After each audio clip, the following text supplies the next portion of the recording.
सो देखिए, आज का जो आपका क्वेश्चन है वो आपका पॉइजन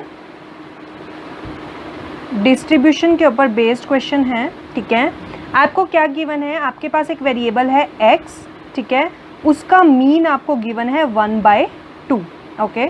उसके बाद आपको एक फंक्शन गिवन है that is y is equal to 2x, और आपको ये 4 इक्वेशंस चेक करनी है और बताना है कि इन चारों में से कौन सी आपकी क्या है, करेक्ट इक्वेशन है, ठीक है।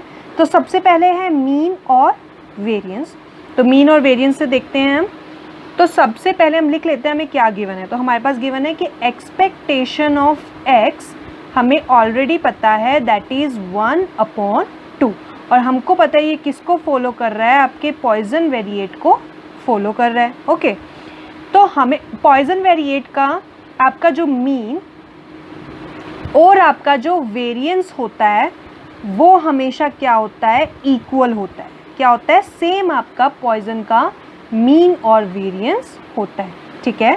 तो अगर मैं यहाँ से देखूंगी और मेरे पास इक्वेशन गिवन है y is equal to 2x और मुझे y को चेक करना है, तो सबसे पहले अगर मुझे एक्सपेक्टेशन ऑफ y निकालना है तो वो क्या होना चाहिए, एक्सपेक्टेशन ऑफ 2x बन जाएगा, राइट। और हमें पता है प्रॉपर्टी मैथमेटिकल एक्सपेक्टेशन से कि इसको लिखते हो आप 2 एक्सपेक्टेशन ऑफ x, मतलब ये जो कांस्टेंट टर्म है ये आपकी क्या आ जाती है, बाहर आ जाती है एक्सपेक्टेशन से, ओके।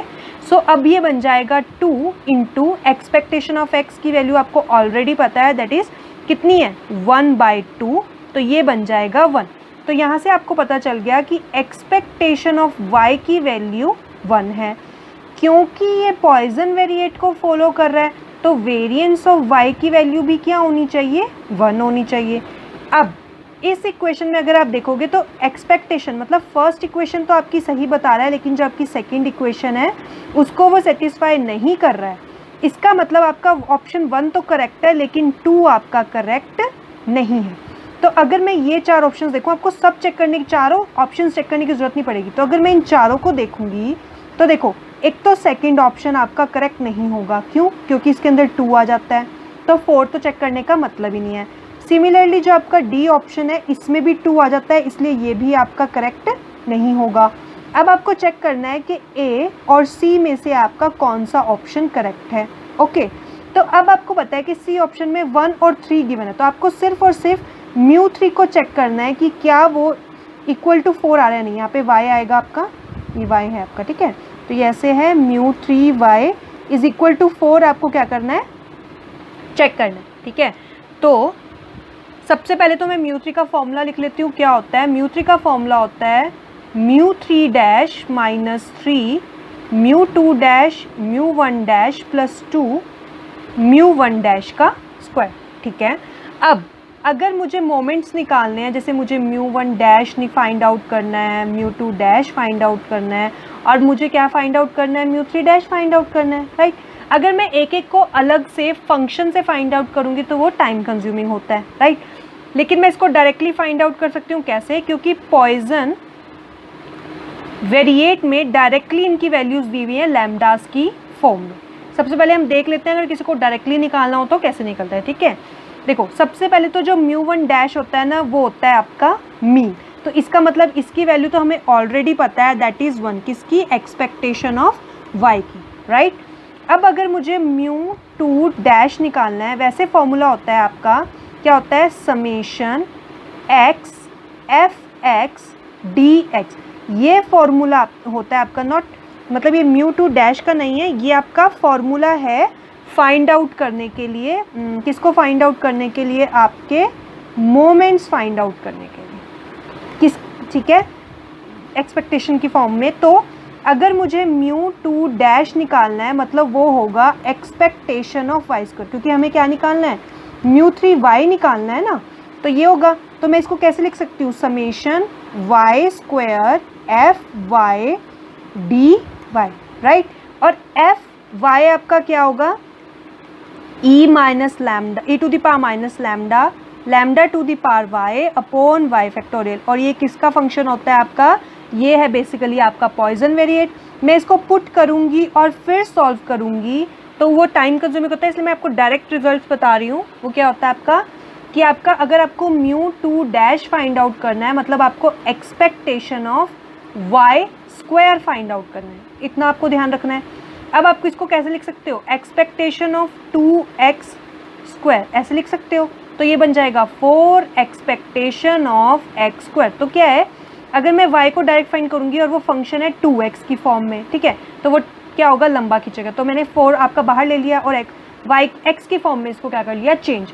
अब expectation of x square moments में डायरेक्ट फॉर्मूला पॉइसन का होता है लैम्डा स्क्वायर प्लस लैम्डा, आप इसको डायरेक्टली लिख सकते हो, ठीक है। आप इन रिजल्ट्स को डायरेक्टली याद कर सकते हो कि अगर आपको पॉइसन वेरिएट है और आपको mu two dash find out करना है तो वो होता है लैम्डा स्क्वायर प्लस लैम्डा, ठीक है। लेकिन मुझे यहाँ y का निकालना है और y का जो फंक्शन है वो बेसिकली 2x की फॉर्म में, ठीक है। ऐसा नहीं है कि सिर्फ y कोई फंक्शन है, तो y आपको ऑलरेडी 2x की फॉर्म में है, इसलिए मैंने उसे x में चेंज करके और डायरेक्ट ये वैल्यू को मैंने क्या किया, इसमें मैंने पुट कर दिया, ठीक है।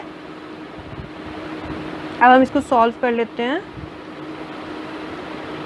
तो अब आपको ये ध्यान रखना है, ये जो लैम्डाज है ना, ये y के नहीं x के लैम्डाज है, मतलब ये जो मीन है ये आपके किसके मीन है, x के मीन है। और एक्सपेक्टेशन ऑफ x हमने स्टार्टिंग में देखा था कितना था, 1/2, तो ये बन जाएगा 4 1/2 टू द पावर 2 प्लस 1/2। इसको आप सॉल्व करोगे तो आंसर आएगा आपका 3, ठीक है। सिमिलरली मैं फाइंड आउट कर लूँगी आपका म्यू 3 डैश, क्योंकि म्यू 1 डैश आपको ऑलरेडी पता है, तो आपका म्यू 3 डैश निकलेगा एक्सपेक्टेशन ऑफ y क्यूब, इसको मैं लिख सकती हूँ एक्सपेक्टेशन ऑफ 2x का क्यूब, ये बन जाएगा आपका 8 एक्सपेक्टेशन ऑफ x क्यूब। और ये मोमेंट मतलब आपका म्यू 3 डैश अगर मुझे x की फॉर्म में निकालना है तो ये क्या बनता है आपका lambda cube plus 3 lambda square plus lambda, okay.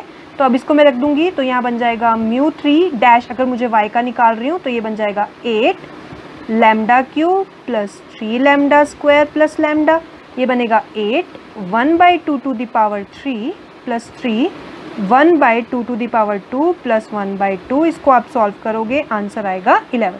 अब मैं इन वैल्यूज़ को पुट करूँगी अपने इस फंक्शन के अंदर, ओके। सो इसको मैं यहाँ लिख लेती हूँ, आपका क्या था, mu 3 dash is equal to, sorry ये था आपका म्यू 3 इज मतलब सॉरी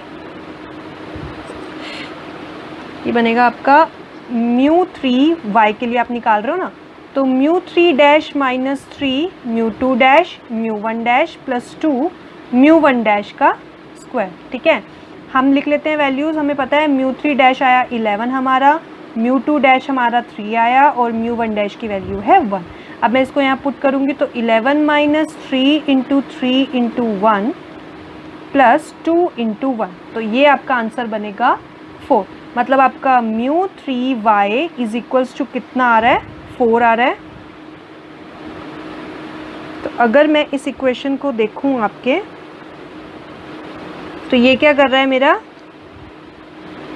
वैल्यू दे रहा है, ठीक है। मतलब अगर मैं ये फर्स्ट और ये थर्ड, ये दोनों मेरी सही आ रही है। देखो फोर्थ को चेक करने की ज़रूरत ही नहीं है, क्यों, क्योंकि आपके पास ऑप्शंस ए और सी ही बचे थे चेक करने के लिए, ठीक है। और फर्स्ट वाले में सिर्फ 1 था, तो 1 सिर्फ 1 नहीं, आपका 3 वाला भी क्या है, करेक्ट है।